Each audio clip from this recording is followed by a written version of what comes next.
भूकंप के प्रहार से थाईलैंड लाचार है। बैंकॉक में सबसे ज़्यादा बर्बादी हुई है। 28 मार्च को जब भूकंप आया तब पूरी शहर में दहशत फैल गई। कई भारतीय भी भूकंप के दौरान वहां फंसे थे। 7.7 तीव्रता वाले भूकंप ने कैसे सबको खौफजदा कर दिया, उसकी आप बीती इस रिपोर्ट से समझिए।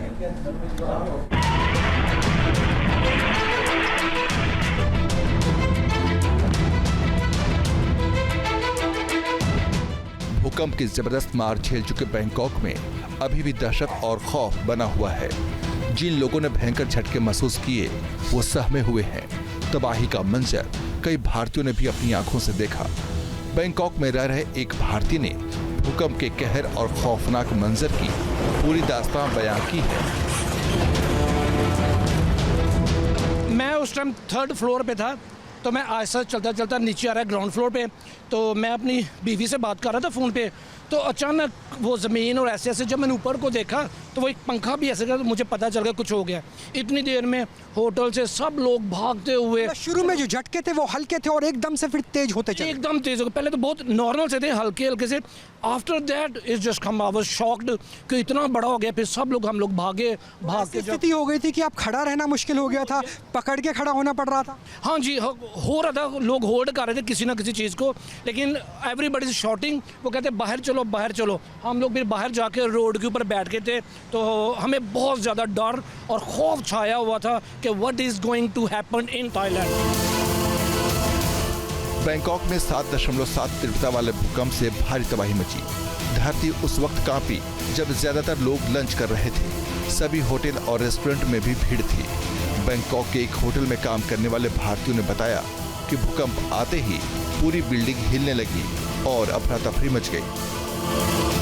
उस टाइम खाना खा के बैठे थे और मतलब थोड़ा सा झटका लगने महसूस हुआ। तो महसूस होने के ऊपर हम लोग देखे तो ये इमली का झाड़ था वो हिल रहा था। फिर बाद में सामने नज़र दी तो मतलब बिल्डिंग झूल रहे थे। तो फिर बाद में हम लोग सब बाहर निकल गए रोड के ऊपर। तो लगा डर कि अब तो जीवन खत्म है। वो तो थोड़ा बहुत ऐसा महसूस हुआ, पर फिर बाद में भगवान भरोसे है, राम भरोसे हिंदू होटल है, वही है अपना तो जीवन में। राम का भरोसा है, हिंदुओं का होटल है तो कुछ होगा नहीं। बस हाँ यही है, माता रानी की कृपा है कि मतलब कि चलो कि कुछ हुआ नहीं। बैंकॉक में उस दिन तो तबाही मचा हुआ था। लोगों ने अपार्टमेंट छोड़ के कोई रोड में आ गए थे। कुछ आपके साथ क्या हुआ? हमारे साथ तो हम तो यहीं थे। हमारे साथ तो यहीं थे। ऐसे ही हुआ कि लोगों को झटका लगा, मतलब बहुत तगड़ा ही झटका लगा। पहली बार हुआ है लोगों के साथ। चंद सेकंड में ही भूकंप से बैंकॉक बेबस और लाचार हो गया। लोगों को मौत सामने दिखाई देने लगी। होटल में सैफ का काम करने वाले एक भारतीय ने बताया कि कैसे लंच के वक्त सभी लोग डर गए थे और कैसे उन्हें सुरक्षित जगह भेजा गया। थाईलैंड की राजधानी बैंकॉक में इस वक्त मैं मौजूद हूँ और हमारे साथ बात करने के लिए स्टाफ भी है और वो कपल भी होंगे जो उस वक्त यहीं पर ही मौजूद थे जब भूकंप आया था। घूमने के लिए इंसान आए और स्थिति विपरीत हो जाए तो क्या होता है। भाई आपका क्या नाम हुआ? मेरा नाम अमित। अमित भाई आप शेफ़ हैं। उस वक्त शायद आप किचन में रहे होंगे। 1:30 बजे का टाइम था लोकल टाइम। क्या सिचुएशन थी उस वक्त? क्या प्लेटें वगैरह गिरी थी? कैसा डर लगा था? क्या स्थिति? नहीं, वहाँ पे कुछ नहीं हुआ था ऐसा कि उस टाइम हमारा लंच चल रहा था और लंच के बाद जैसे ही क्लियरेंस हो रहा था, जैसे ही क्लियरेंस हो रहा था उस टाइम बस समथिंग लाइटिंग जो सेंडेलियंस होते हैं वो जगह हिलती हुई नज़र आए। Then we have announce the is the earthquake, so everyone is. आप प्रोटोकॉल क्या है कि प्रोटोकॉल होटल का ये कि आप भागे नीचे भागे? Yes, we are assembly areas both buildings. So हमने सबको अनाउंस कर दिया कि इज़ द अर्थक्वेक। भूकंप के बाद बैंकॉक में हर तरफ हाहाकार मचा। बड़ी बड़ी इमारतों से स्विमिंग पूल का पानी झरने की तरह बहने लगा। कई स्विमिंग पूल्स ऐसे भी थे जहां लोग खुद को संभालने की कोशिश कर रहे थे। ये मंजर देखकर वहां काम करने वाले लोग भी दहशत में आ गए।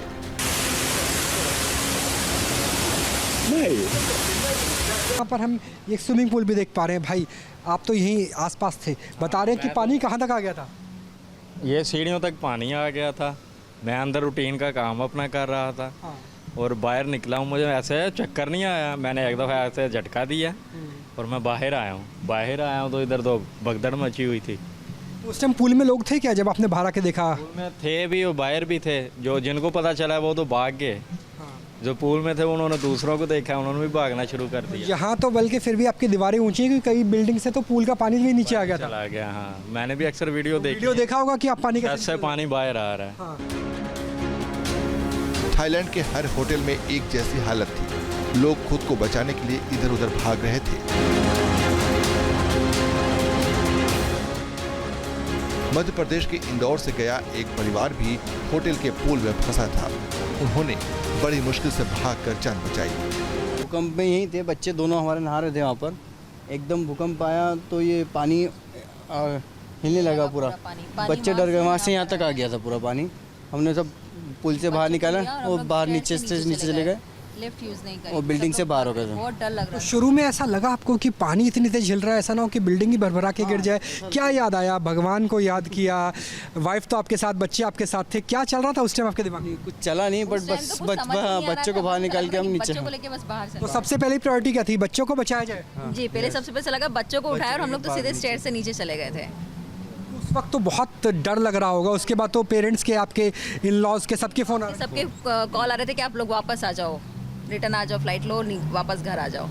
तो ये भी डर था। बेटा आप भी डर गए थे क्या? हाँ, हम मेरा भाई और मैं स्विमिंग पूल में नहा रहे थे। एकदम से पानी हिलने लगा, पानी उधर तक स्टेयर्स तक आ गया। तो स्विमिंग पूल से तो आप पानी के साथ ही बाहर आ गए होंगे, क्योंकि आप तो हल्के हैं, लहर इतनी तेज होगी। नहीं, मतलब पानी से बाहर तो नहीं आया, बाकी हम लोग टकरा गए थे उससे। हाँ।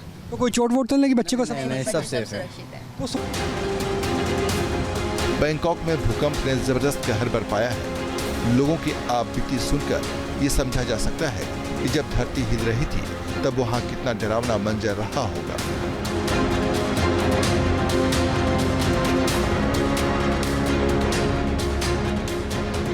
ये देखिए स्विमिंग पूल है। स्विमिंग पूल का पानी जहाँ मैं खड़ा हूँ इसके भी आगे तक पहुँच गया था। प्लेटें गिर रही थी, लोगों के अंदर डर था।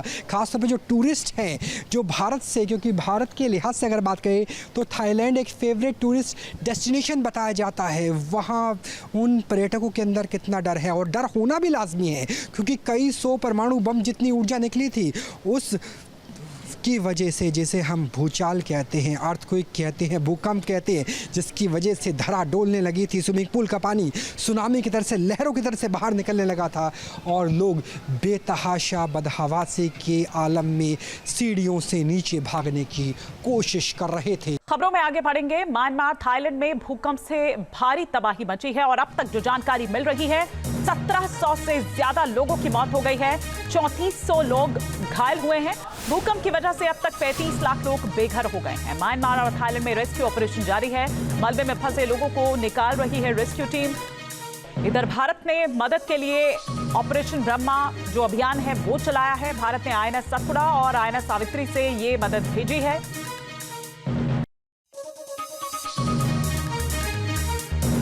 और थाईलैंड की बात करें तो यहां थाईलैंड में भूकंप के बाद मची तबाही की एक्सक्लूसिव तस्वीरें सामने आई। न्यूज नेशन लगातार आपको वो तस्वीरें दिखा रहा है। 50 मंजिला इमारत, वहां से देखिए तबाही के मंजर को। शुक्रवार को आए भयंकर भूकंप को बीते अब कई दिन बीत गए हैं। अब आफ्टर शॉक्स भी धीरे धीरे कम होने लगे हैं।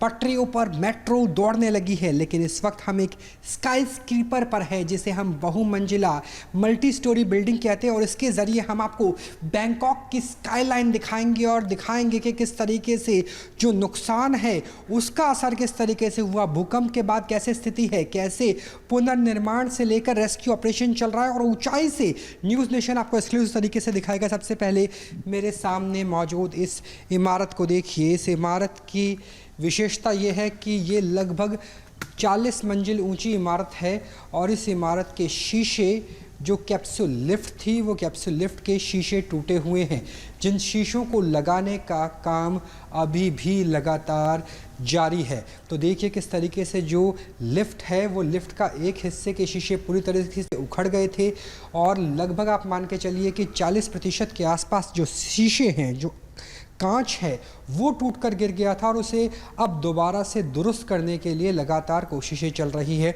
हालांकि मेट्रो लाइन जो साथ में आपको नज़र आ रही है, वहाँ से मेट्रो भी आपको गुजरती हुई नज़र आएगी।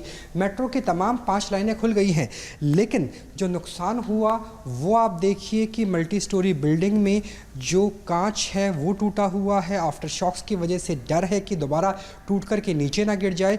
और नीचे भी एक बार मैं चाहूँगा कि मेरे कैमरा सहयोगी दिखाएं कि हम कितनी ऊंचाई पर है और यहाँ से अगर कांच गिरा तो नीचे अगर कोई शख्स होगा, उसके अलावा कोई गाड़ी होगी तो वहाँ पर जानलेवा साबित हो सकती है। दूसरी मेट्रो को भी आप देख सकते हैं।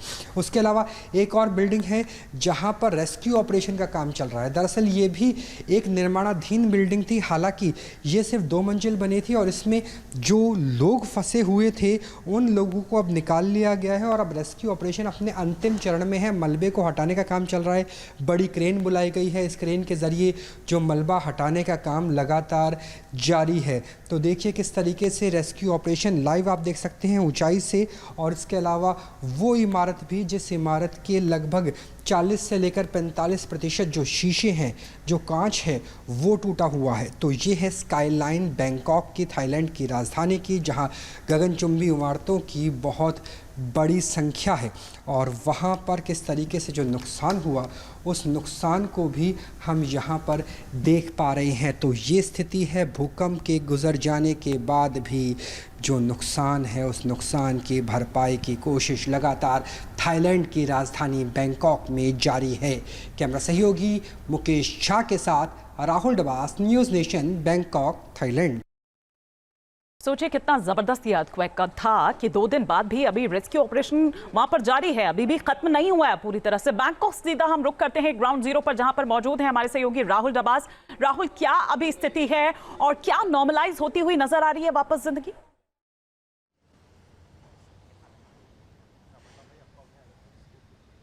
देखिए, एक सेक्टर ऐसा है जहां स्थिति सामान्य हो गई है, 5 मेट्रो लाइन खुल गई है, ट्रैफिक चल पड़ा है, लेकिन कुछ सेक्टर्स ऐसे भी है जहां पर अभी भी रेस्क्यू ऑपरेशन का काम चल रहा है। आज सप्ताह का पहला दिन है, सोमवार है, शुक्रवार को भूकंप आया था, यानी चौथा दिन आज शुरू हो गया है। उसके बावजूद हम उसके ग्राउंड के पास है जहाँ पर 32 मंजिली निर्माणाधीन इमारत गिर गई थी, जिसके तार चीन से जुड़े हुए बताए जा रहे हैं। और मैं चाहूँगा कि मेरे कैमरा सहयोगी लगातार दिखाने की कोशिश करें कि यहाँ पर जो अर्थ मूविंग मशीन्स है, जो से उनके जरिए निर्माण कार्य जो चल रहा था, जहां पर जो लोग काम कर रहे थे उसमें से 83 ऐसे लोग हैं जो अभी भी मिसिंग है। 20 के आसपास लोगों के शवों को निकाला जा चुका है। 8 शव को बीते 24 घंटे में निकाला गया है।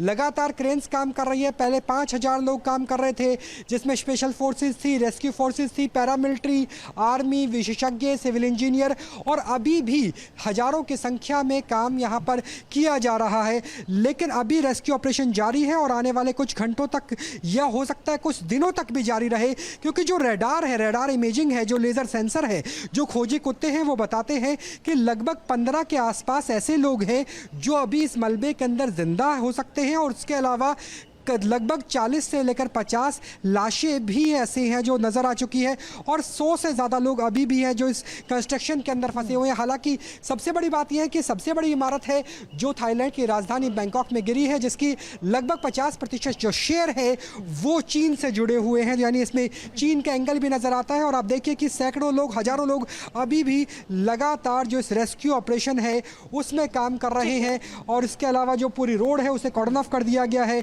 जो रोड है वहां पर सिर्फ मीडिया कर्मियों को, अंतर्राष्ट्रीय मीडिया का, और उसके अलावा जो रेस्क्यू सर्विस से जुड़े हुए वाहन हैं उन्हें ही जाने की इजाजत है। तो सोचिए, शुक्रवार से लेकर सोमवार सप्ताह बदल चुका है, लेकिन रेस्क्यू ऑपरेशन अभी भी बदस्तूर जारी है थाईलैंड के अंदर। बिल्कुल राहुल डबास, आप नजर बनाए रखें और अपना भी बहुत ख्याल रखिए। फिलहाल शुक्रिया।